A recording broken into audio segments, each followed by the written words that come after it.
দর্শক, আমরা ফেনীতে যুক্ত হব, সেখানে বন্যার খবর আমরা জানবো। আমাদের সহকর্মী সবুজ মাহমুদ যুক্ত আছেন আমাদের সাথে। সবুজ, আমরা এর আগে সংবাদে বলছিলাম যে এখন বন্যা পরিস্থিতি ফেনীর বিশেষ করে পানি কমছে এবং হয়তো কিছুটা উন্নত হচ্ছে অবস্থার, কিন্তু এরপরেই যেটি সবার সামনে এসেছে সেটি হচ্ছে স্বাস্থ্য ঝুঁকি মোকাবেলায় পদক্ষেপের পাশাপাশি ত্রাণ এবং একই সাথে এ সময় আমরা জানি যে খাদ্য একটা সংকট বড় আকার ধারণ করে এবং বিশুদ্ধ পানীয় সংকটের একটা বড় আকার আসলে তৈরি হয়। এই বিষয়টি নিয়ে কি ধরনের ব্যবস্থা আসলে নিচ্ছে প্রশাসন? তানিয়া, আমি এই মুহূর্তে দাঁড়িয়ে আছি ফেনীর ছাগলনাইয়া উপজেলার পূর্ব পাঠাননগর গ্রামে। সেই পূর্ব পাঠাননগর গ্রামের যে কালভার্টটি, সেই কালভার্টের কাছে দাঁড়িয়ে আমি কিন্তু দেখতে পাচ্ছি যে এখানে এখনও পানিগুলো নামছে। ফেনীর ফুলগাজী এবং পরশুরাম উপজেলার যে পানিগুলো, উঁচু অঞ্চলের পানিগুলো এখন নিচে নেমে এই অঞ্চলের দেখেন এখনও আমি কিন্তু স্রোত দেখতে পাচ্ছি যে এই পানিগুলো নিম্ন অঞ্চলের দিকে ধাবিত হচ্ছে এবং এই এলাকায় পানির কিছু স্থায়ী জলাবদ্ধতার আশঙ্কা করছে প্রশাসন।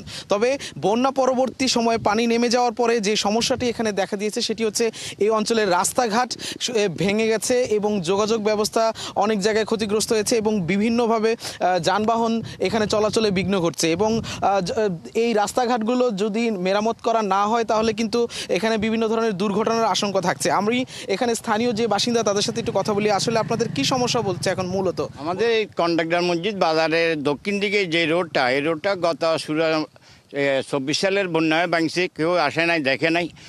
এই বন্যা দিয়ে গাড়ি চলাচল একটু অসুবিধা হয়ে যায় আর মানুষও আসতে পারে না। এই সামান্য বন্যায় এবারে 25 সালে আইসে যেন পানির রাস্তাঘাটটা উল্টে গেছে, কোনো চলাচলের ব্যবস্থা নাই। কোনো একটা রুগী নিয়ে দিয়ে ইমার্জেন্সি চলে যাবে, ওরকম কোনো ব্যবস্থা নাই। মানে আপনি শুনছিলেন যে এখানে মূল সমস্যা হচ্ছে রাস্তাঘাট ভেঙে যাওয়া এবং বাড়িতে যেসব শাখা রাস্তা এই রাস্তাগুলো থেকে বাড়িতে যাওয়ার জন্য যেই শাখা রাস্তাগুলো আছে সেই শাখা রাস্তাগুলো কিন্তু কর্দমাক্ত হয়ে গেছে, কোনো জায়গায় ধসে পড়েছে, যার কারণে কিন্তু মানুষজন এখনও কোমর পানি হাঁটু পানি দিয়ে বাড়িতে যাচ্ছে এবং এটাতে এক ধরনের সমস্যা হচ্ছে। সবুজ মাহমুদ, আপনার মাধ্যমে আমরা দেখছিলাম যে ফেনীতে বন্যা পরিস্থিতির পর সেখানকার আসলে যেই দুর্ভোগ সাধারণ মানুষের ভিতরে আরও তৈরি হয়েছে, যে এলাকায় নানা ধরনের স্বাস্থ্য ঝুঁকির পাশাপাশি খাদ্য সংকট এবং একই সাথে ঘরবাড়ি যেই ধরনের ক্ষতি হয়েছে, রাস্তাঘাটে যে ক্ষতি হয়েছে, সেগুলো আসলে এই মুহূর্তে নিশ্চয়ই প্রশাসনের নজরে আসবে আশা করি আমরা। এবং আপনিও যেতে আছেন সেখানকার খবরাখবর নিশ্চয়ই আমাদেরকে জানাবেন।